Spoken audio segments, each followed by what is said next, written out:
So the latest set of Twitter files is out, and with it we are receiving information about how the FBI colluded with Twitter to censor speech. Not so long ago the FBI files dropped, and in it we received information that Twitter had many back and forth discussions with the federal government, removing posts on their request. The FBI allegedly colluded with Twitter to have posts removed from the platform. Journalist Matt Taibbi said that just within 2 years there were over 150 emails between the FBI and Twitter's trust and safety chief Yul Roth. Now Roth's email inbox was filled with emails from the FBI where they highlighted accounts that should be removed, and in all instances Twitter complied. There were also instances where the FBI demanded that jokes were censored. One Twitter user made a joke by posting a picture of a boat and saying that it was a proposed container ship if there was a worldwide recession. The post was removed under the direction of the FBI, and even in cases where Twitter was looking for justification for removing some of the posts, the FBI just gave them some excuses about Russian misinformation, and Twitter complied in all cases. On top of that, they also set up a task force with over 80 agents assigned to Twitter, and also had in-person meetings with the platform every single week. Now with the latest set of files we are getting even more information about what was actually happening behind the scenes, but in order to understand all of this we also just need to take a few steps back, because all of this is part of a larger story involving the government and censorship on social media platforms. Now there is this group called the Cyber Security and Infrastructure Security Agency, also known as CISA. This group existed inside of the Department of Homeland Security in the United States. Now this agency says that its goal was to protect against cybersecurity risk from hostile foreign countries. Now the context behind this is 2016, when Donald Trump won the election and the opposition party did not want to accept the results of the election and stated that the only reason why they lost was because of a disinformation campaign from the Russians. Now all of this did spark a massive investigation, and unfortunately I cannot give you the result of that investigation because honestly I do not know. In America it is so divided that no matter what, opinions are just gonna come down to who you vote for, and since they only have two parties it is always split down the middle with only two opinions. If you are a Democrat, Donald Trump directly colluded with the Russians and had a personal love affair with Vladimir Putin. He also tried to build a time machine to bring Hitler back to life. If you are a Republican, then Donald Trump simply cannot do anything wrong because he is actually Jesus, and if you say otherwise it's because you hate America. Now as always the truth is somewhere in the middle, but I'm not going to go any deeper into that complete rat nest. Getting back to the topic at hand, they established CISA and they were now investigating information from foreign actors. Now that also very quickly changed when they started to shift over from investigating foreign disinformation to investigating domestic disinformation. So this means that if you post anything that the branch of government considered misinformation by their standard, then you are carrying out a cyber attack. Now in America technically this is not allowed because they have this thing called the First Amendment that gives you the right to free speech, so government agencies just appointing themselves as the arbiters of truth and then censoring people without approval from Congress is not allowed at all. That is pretty much just censoring free speech. So as I've said, the DHS and CISA are not legally allowed to censor people, so they had to come up with a way to pretty much work around that, and that is when they decided to form the Election Integrity Partnership, that is also known as the EIP. So with this workaround they pretty much just outsource all of the censorship that they were not allowed to do themselves for legal reasons under the First Amendment, and all of that pretty much fell to private entities like Stanford's Internet Observatory, the Atlantic Council Digital Forensic Research Lab, and also Graphica. So the DHS, with their newly formed EIP, then proceeded to work with big tech, and they pretty much just had speech removed that they considered to be disinformation. And then with all of this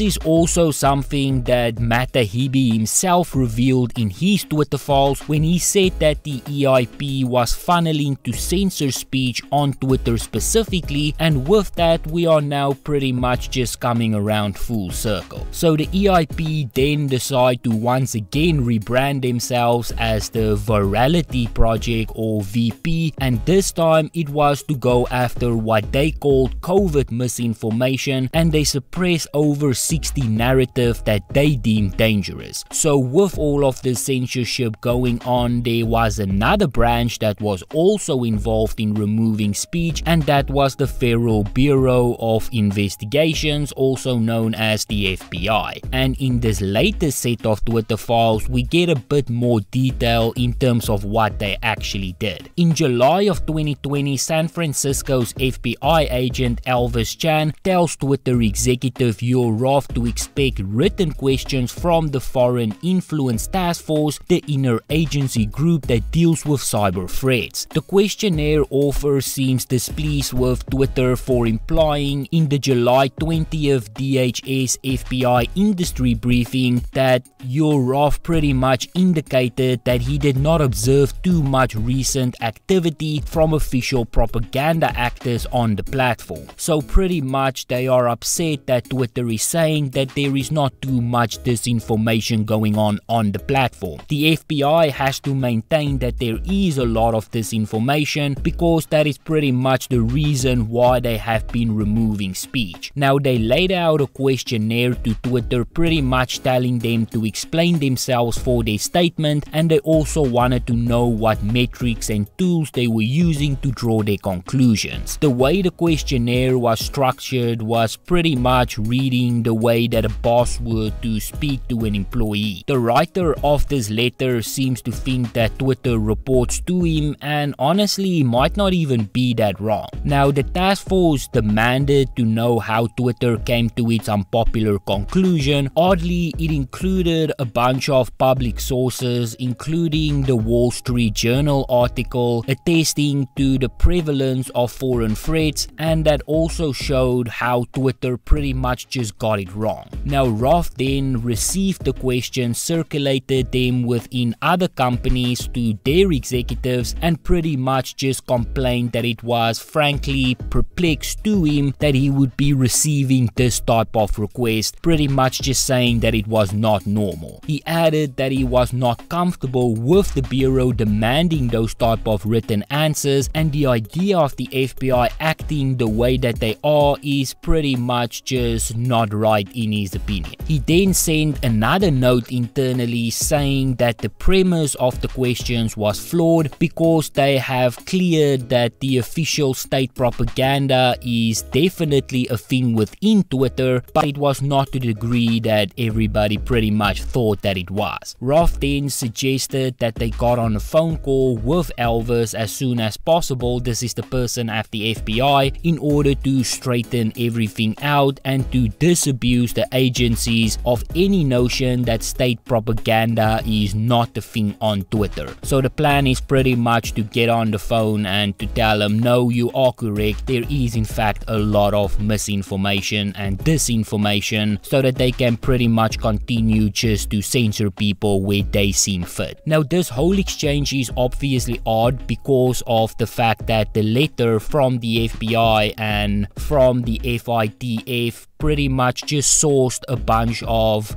articles from outlets like the New York Times in which they wanted to reaffirm that there was in fact misinformation going on. Now the FBI for their part pretty much just said that it was normal for them to work with platforms, but it is not so normal to have that much influence over a platform like Twitter. Now this whole thing is still unfolding, but it is crazy to see how much the FBI and Twitter actually work together.